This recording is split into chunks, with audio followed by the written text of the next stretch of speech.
Psalm 80, Shepherd of Israel.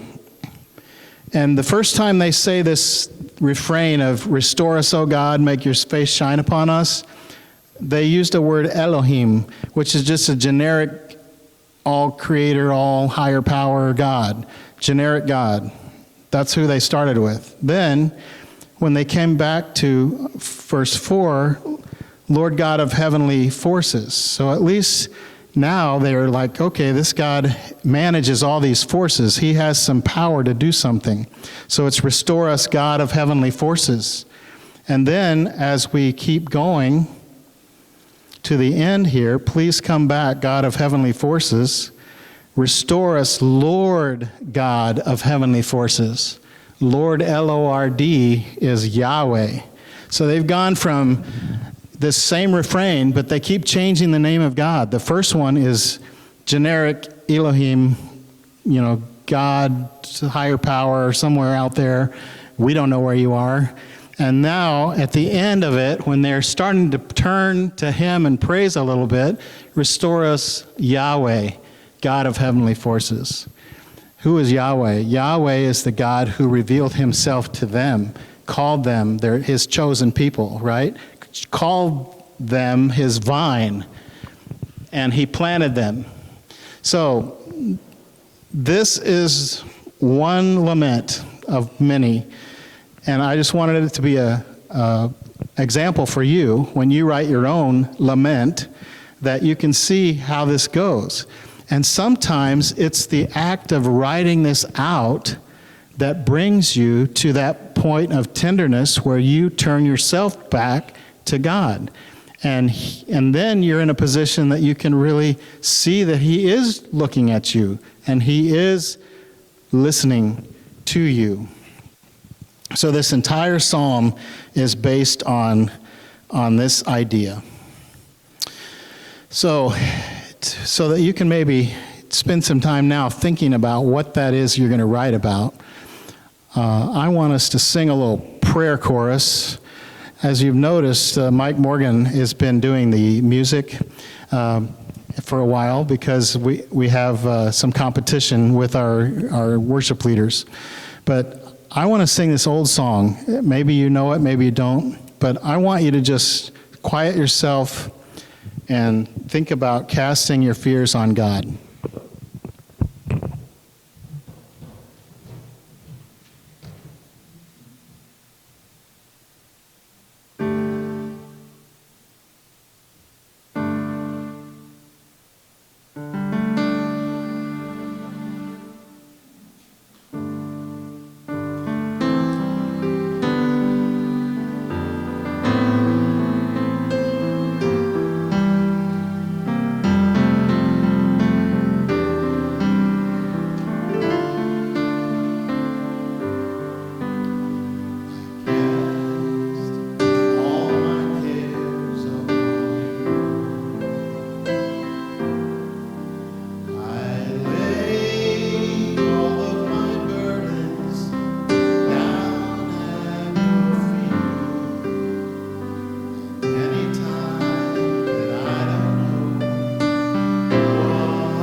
complaining, grieving, that you would be helping us take some inventory of what's going on in our life.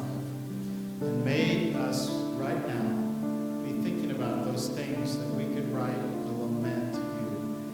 And that as we write it, just the act of writing it is a restorative, redeeming task. It's a task that lets us know you do hear me. You are a God who saves. You are a God who restores. You're a God who redeems. I cast all my cares upon you. I lay all of my burdens down at your feet. Anytime I don't know what to do, I will cast all my cares upon you.